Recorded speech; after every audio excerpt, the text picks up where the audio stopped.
Bapak, Ibu, dan Saudara yang dikasihi Tuhan, pada kesempatan saat ini, marilah kita bersama-sama memulai ibadah PA di tengah-tengah keluarga kita masing-masing.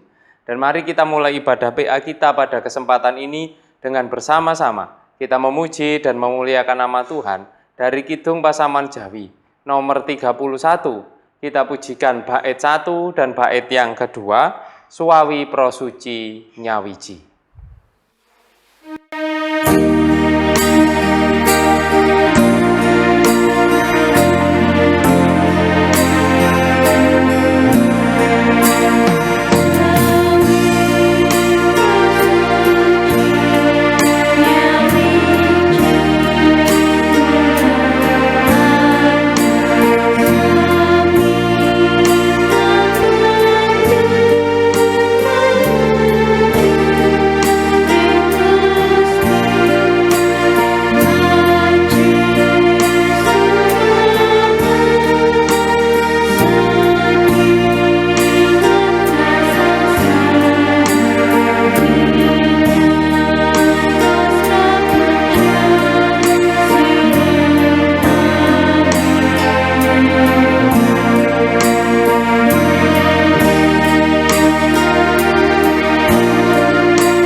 Bapak, Ibu, dan Saudara jemaat yang dikasihi Tuhan, saat ini mari bersama-sama kita bersatu hati, kita masuk di dalam doa. Mari kita bersama berdoa. Bapa kami yang di surga, kami bersama-sama datang ke hadirat-Mu. Kami mengucap syukur atas kasih setia juga penyertaan yang telah Tuhan limpahkan kepada kami semua. Hingga saat ini kami bisa bersama-sama dengan keluarga kami untuk mengadakan ibadah PA. Kami mohon Tuhan menuntun, Tuhan memberkati di dalam ibadah PA ini, mulai dari awal sampai akhir, supaya apapun yang kami lakukan, berjalan hanya sesuai dengan maksud dan kehendak Tuhan, dan kami juga bisa semakin dikuatkan di dalam iman, melalui ibadah yang kami lakukan bersama-sama. Ya Bapa, di dalam ibadah ini kami juga akan bersama, membaca, merenungkan, juga sharing, terkait kebenaran firman Tuhan. Kami mohon Tuhan menerangi hati dan pikiran kami, sehingga kami bisa mengerti dan memahami apa yang menjadi maksud dan kehendak Tuhan, serta kami bisa melakukannya di dalam kehidupan kami sehari-hari. Demikian Bapa, seru doa permohonan kami lakukan hanya di dalam nama Tuhan kami Yesus Kristus. Amin. Mari bersama-sama kita memuji nama Tuhan, kita pujikan dari Kidung Pasaman Jawi nomor 96, kita pujikan bait 1 dan bait yang kedua, Tias Kita Dimen Selamanya Bunga.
Bapak, Ibu, dan Saudara jemaat yang dikasihi Tuhan, bacaan kita pada kesempatan saat ini yang akan bersama-sama kita baca dan kita renungkan diambil dari kitab Keluaran pasal 34. Kita baca ayat 29 sampai ayat 35. Keluaran pasal 34 ayat 29 sampai 35 akan saya bacakan yang demikian bunyi kebenaran firman Tuhan. Ketika Musa turun dari Gurun Sinai, kedua loh hukum Allah ada di tangan Musa. Ketika ia turun dari gunung itu, tidaklah ia tahu bahwa kulit mukanya bercahaya oleh karena ia telah berbicara dengan Tuhan. Ketika Harun dan segala orang Israel melihat Musa, tampaklah kulit mukanya bercahaya, maka takutlah mereka mendekati dia. Tetapi Musa memanggil mereka, maka Harun dan segala pemimpin jemaah itu berbalik kepadanya dan Musa berbicara kepada mereka. Sesudah itu mendekatlah segala orang Israel, lalu disampaikannya lah kepada mereka segala perintah yang diucapkan Tuhan kepadanya di atas gunung Sinai. Setelah Musa selesai berbicara dengan mereka, diselubunginya lah mukanya. Tetapi apabila Musa masuk menghadap Tuhan untuk berbicara dengan dia, ditanggalkannya lah selubung itu sampai ia keluar. Dan apabila ia keluar, dikatakannya lah kepada orang Israel apa yang diperintahkan kepadanya. Apabila orang Israel melihat muka Musa, bahwa kulit muka Musa bercahaya, maka Musa menyelubungi mukanya kembali sampai ia masuk menghadap untuk berbicara dengan Tuhan. Demikianlah kebenaran firman Tuhan. Berbahagialah kita yang senantiasa membaca, merenungkan, terlebih mampu melakukan di dalam kehidupan kita sehari-hari. Amin. Bapak, Ibu, dan Saudara jemaat yang dikasihi Tuhan, ada kata dalam bahasa Jawa itu, yaitu kata mencorong. Kata mencorong ini, kalau mungkin diterjemahkan dalam bahasa Indonesia, cukup sulit untuk menerjemahkan apa sih mencorong itu. Mencorong ini kalau dalam bahasa Jawa itu kan bercahaya, menyinarkan cahaya yang terang kepada dari satu benda ke benda yang lain. Jadi cahayanya begitu terang, begitu menyilaukan, sehingga disebut itu mencorong. Dan biasanya cahaya itu menuju ke objek yang lain.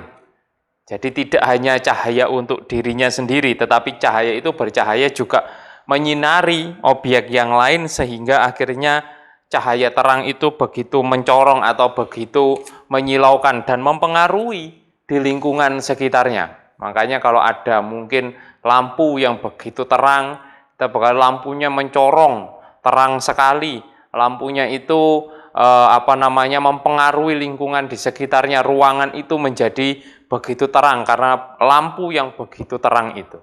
Nah, Bapak, Ibu, dan Saudara yang dikasihi Tuhan, di dalam bacaan kita saat ini juga muncul gambaran itu, yaitu mencorong ini tadi. Tetapi bukan lampu, tetapi bukan cahaya dari mana-mana, tetapi yang gambaran mencorong itu adalah wajah Musa, atau di dalam Alkitab ini dituliskan kulit muka Musa itu mengeluarkan cahaya yang begitu terang sehingga kalau mungkin dalam bahasa Jawa itu bisa diartikan mencorong itu. Nah, inilah yang menarik dalam kisah ini. Saya ingin mengajak kita untuk bersama-sama merenungkan tentang bagaimana situasi yang terjadi pada saat itu sehingga Musa kemudian bisa kulit mukanya atau wajahnya itu mengeluarkan cahaya yang begitu terang hingga bangsa Israel pun, Harun bersama dengan bangsa Israel pun begitu ketakutan ketika melihat Musa. Dan kenapa Musa demikian menjadi terang wajahnya? Karena di dalam bacaan kita ini kita melihat bahwa setelah bertemu dengan Allah kemudian Musa berubah seperti ini. Atau bisa juga kita pikirkan bahwa inilah simbol dari kemuliaan Allah. Bahwa kemuliaan Allah ini begitu terang sehingga membuat yang lain itu begitu takjub dengan apa yang mereka lihat, khususnya dalam wajah Musa itu tadi. Nah, inilah di dalam pertemuan antara Allah dengan Musa. Ternyata Musa juga tidak hanya bertemu begitu saja, Tetapi Musa di dalam pertemuan ini yang selama 40 hari dia berada di Gunung Sinai itu, Musa juga berpuasa. Berpuasa ini tidak hanya sekedar masalah tidak makan dan tidak minum. Tetapi puasa yang dilakukan Musa ini adalah juga dalam rangka dia berusaha mengkhususkan dirinya atau mengkuduskan dirinya untuk bisa bersama-sama dengan Allah. Karena Allah yang Maha Kudus, sehingga Musa pun di dalam bertemu dengan Allah, dia benar-benar mempersiapkan dirinya, menguduskan dirinya dengan berpuasa. Tentu saja bukan hanya masalah tidak makan dan tidak minum, termasuk juga berpuasa menekan hawa nafsu dirinya, menekan egoisme dirinya, atau sifat-sifat kemanusiaan yang fana itu yang kemudian ditekan oleh Musa di dalam ia berpuasa pada saat bertemu dengan Allah. Nah, inilah situasi yang terjadi yang begitu luar biasa ini, yang mungkin saja pada akhirnya membuat Musa ketika setelah bertemu dengan Allah, dia memiliki wajah yang bisa bercahaya dengan luar biasa terangnya. Kalau dalam bahasa Jawa itu mungkin kita artikan mencorong itu tadi. Dan membuat bangsa Israel begitu takjub. Harun dan bangsa Israel khususnya begitu takjub ketika melihat Musa. Dan ini tentu bukan tanpa tujuan. Kenapa kemudian dikisahkan Musa yang seperti ini? Kejadian yang seperti ini tentu bukan hanya kebetulan saja. Tetapi disinilah mungkin Tuhan juga ingin menunjukkan betapa kuasa yang dimilikinya begitu luar biasa. Kemuliaan dan kekudusan Tuhan itu begitu luar biasa. Dan kebersamaan Musa dengan Allah, ini adalah kebersamaan yang luar biasa juga, yang merubah diri Musa.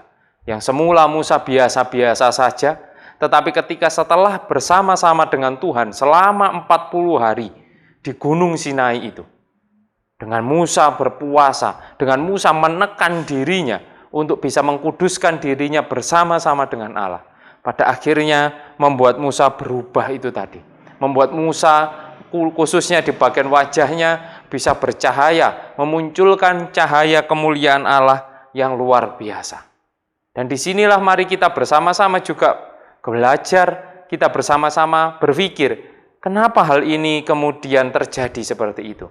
Disinilah mungkin ada pesan juga yang ingin disampaikan Tuhan kepada bangsa Israel, juga mungkin kepada kita semua saat ini, yang membaca cerita ini.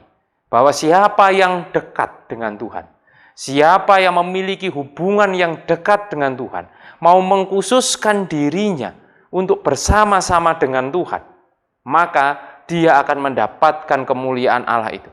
Kemuliaan Allah bisa dirasakan melalui kehidupannya, dan juga orang-orang di sekitarnya bisa merasakan kemuliaan Allah itu.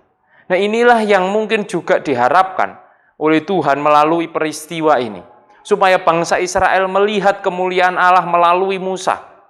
Bukan hanya perkara ketika Musa di atas gunung ini, bukan hanya perkara menghasilkan hukum-hukum Tuhan yang ditulis di dalam 2 loh batu itu. Bukan hanya itu. Tetapi Tuhan juga ingin menunjukkan betapa besar kuasanya yang dimiliki, yang juga harus disadari oleh bangsa Israel melalui diri Musa yang wajahnya bisa mengeluarkan cahaya yang begitu luar biasa. Dan saat ini, mari kita juga belajar dari hal itu. Kalau kita tadi menangkap pesan bahwa kejadian ini bukan hanya sekedar kejadian kebetulan saja, tetapi ini juga bagian di mana Tuhan ingin menunjukkan kuasa kemuliaannya melalui diri Musa. Dan bagaimana dengan kita? Apakah kita juga bisa merasakan, ataukah bisakah kita menjadi seperti Musa, sehingga orang-orang di sekeliling kita bisa merasakan karya kemuliaan Tuhan melalui diri kita? Saya rasa bisa. Kita bisa menjadi seperti Musa. Kita bisa bercahaya seperti Musa. Tapi mungkin belum tentu wajah kita yang bercahaya atau bagian tubuh kita yang mengeluarkan cahaya. Bukan cahaya yang dalam arti harafiah seperti itu mungkin pada saat ini. Tetapi kita bisa renungkan bersama bahwa siapa saja yang dekat dengan Tuhan, maka bisa bercahaya dan membuat orang lain takjub. Dan itu juga bisa terjadi pada diri kita. Bahwa ketika kita dekat kepada Tuhan, maka hidup kita, maka perilaku kita sehari-hari juga bisa membuat orang lain menjadi takjub. atas apa yang terjadi pada diri kita, atas kedekatan kita. Kita ambil contoh saja. Ketika di dunia ini banyak orang-orang yang kemudian hanya memikirkan dirinya sendiri, mereka yang tidak memiliki kasih, mereka hanya mementingkan kepentingannya demi keuntungannya pribadi. Tetapi bagi orang-orang yang dekat dengan Tuhan, memiliki hubungan yang baik dengan Tuhan, pasti dia mampu untuk melakukan yang berbeda dengan apa yang dilakukan kebanyakan orang. Dia pasti bisa memiliki kepedulian yang besar, bukan hanya untuk dirinya, tetapi juga untuk orang-orang di sekelilingnya.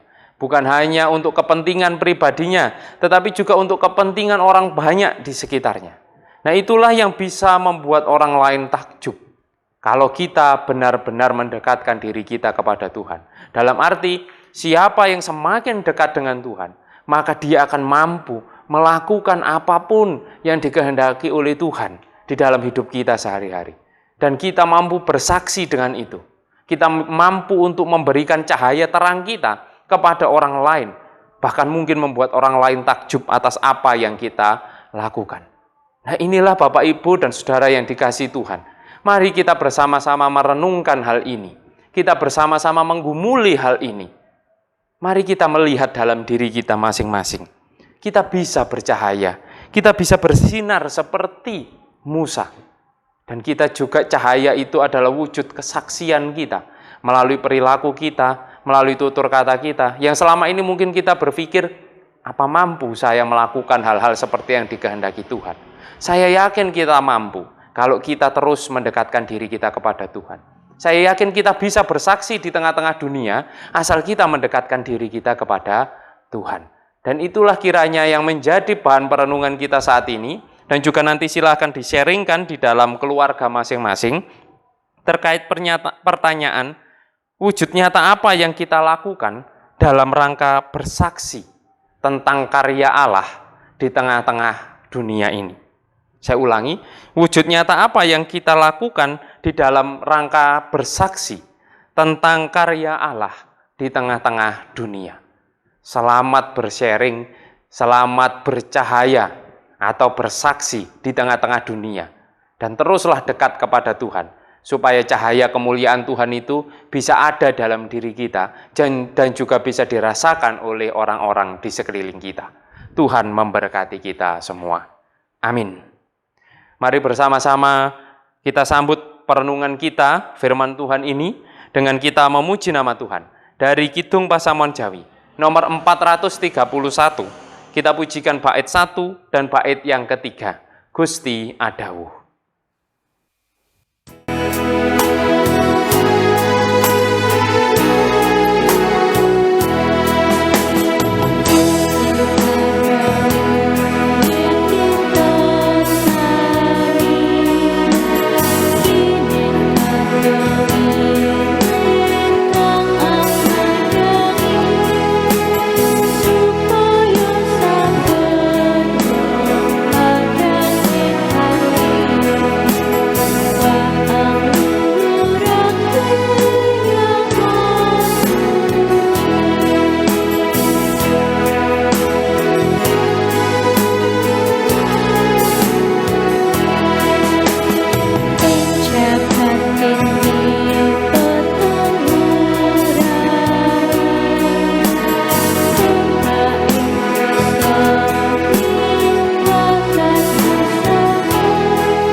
Bapak, Ibu, dan Saudara jemaat yang dikasihi Tuhan, mari kita bersama-sama bersatu hati, kita masuk di dalam doa syafaat. Mari kita bersama-sama berdoa. Bapa kami yang di surga, kami mengucap syukur atas kesempatan saat ini. Kami telah bersama-sama memuji memuliakan nama-Mu, juga merenungkan kebenaran firman-Mu di dalam ibadah PA yang kami lakukan di tengah-tengah keluarga kami masing-masing. Kami mohon Tuhan senantiasa memberkati menuntun di dalam kami menjalani hidup kami sehari-hari. Sehingga kami bisa semakin dekat kepadamu ya Bapa, dan kami bisa bersaksi di tengah-tengah dunia ini. Karena kami senantiasa Tuhan tuntun, dan karya kemuliaan Allah yang ada dalam diri kami juga bisa dirasakan oleh orang-orang di sekeliling kami. Dan saat ini kami ingin berdoa untuk saudara-saudara kami yang mungkin sedang menderita sakit. Apapun sakit penyakit yang dialami, kami yakin dan percaya Tuhan senantiasa turut campur tangan. Tuhan senantiasa turut ambil bagian di dalam proses pemulihannya, sehingga mereka bisa kembali pulih, mereka bisa kembali menjalani seluruh kegiatan aktivitasnya dengan penuh sukacita. Ya Bapa, kami bersama-sama juga menyerahkan hidup kami semua di dalam kami menjalani seluruh aktivitas pekerjaan kami sehari-hari, juga keluarga kami. Kami mohon Tuhan senantiasa memberkati dan menyertai. Juga untuk anak-anak kami di dalam masa pendidikannya, kami juga mohon Tuhan senantiasa memberkati mereka. Bapak Ibu Adi Yuswo di tengah usianya yang lanjut, apalagi di dalam situasi pandemi ini, kami mohon Tuhan senantiasa memberikan kekuatan, memberikan pertolongan, sehingga tetap bisa menjalani kehidupannya dengan baik. Kami serahkan pula gereja-gereja Tuhan dimanapun berada, khususnya yang ada di Jemaat Mojosari. Berkatilah seluruh kegiatan pelayanan yang ada ya Bapa, di tengah segala keterbatasan kami ini, biarkan kami tetap terus bisa menyinarkan cahaya terang kemuliaan Allah melalui kegiatan pelayanan yang ada, sehingga kami bisa menjadi saksi-saksi Kristus di tengah-tengah dunia ini, melalui kegiatan pelayanan yang ada di jemaat Tuhan. Kami serahkan pula bangsa dan negara kami ya Bapa. Dalam situasi yang sulit ini, kami percaya Tuhan tetap mendampingi para pemimpin bangsa kami, juga para tenaga kesehatan, aparat TNI Polri, para relawan, sehingga di dalam situasi yang sulit ini mereka senantiasa Tuhan berkati, berikan hikmat dan kebijaksanaan, berikan juga kekuatan dan kesehatan, serta jadikan kami semua sebagai warga negara menjadi warga negara yang taat dan patuh, sehingga kami bersama-sama bisa melewati segala situasi sulit ini. Bapa, kami serahkan persembahan yang saat ini sudah kami kumpulkan. Kami mohon Tuhan memberkati persembahan ini, supaya melalui persembahan ini dapat kami pakai sebagai sarana kemuliaan nama Tuhan. Dan kami serahkan sisa hidup kami seutuhnya hanya ke dalam tangan kasih Tuhan. Demikian Bapa, seru doa permohonan serta ungkapan syukur kami. Semuanya kami naikkan hanya di dalam satu nama, Tuhan kami Yesus Kristus. Haleluya. Amin.